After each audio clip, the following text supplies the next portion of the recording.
За удахгүй бас тулан булаацдаг яг тэмцээн маань явагдана. Энэ бол одоо үзүүлэр явагдаж байна.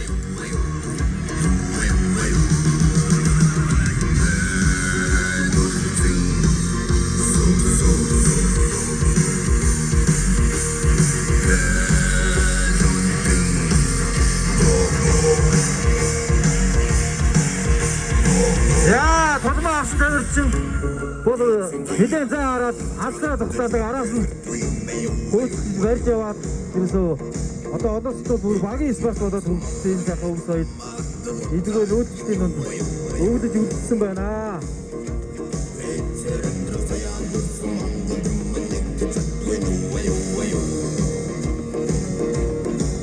За эндээс өөр дахиад 2-7 ороод ирлээ.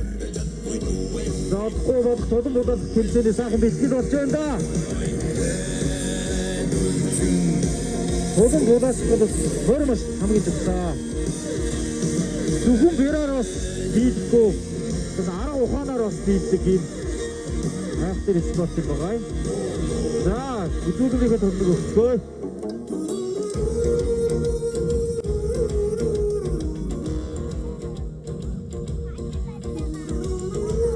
За толмоо манай тамирчид маань толон булаацах тэмцээнд оролцоорой. За ингээд Морь Тарваны үзүүлбэр Мордон циркийн гайхамшиг үзүүлсэн Морь Тарваны сургалтын төв Эрдэнэбат ахлагчтай Ивт сам сургалтын төвийн баг хамт олондоо баяр хүргэцгээе.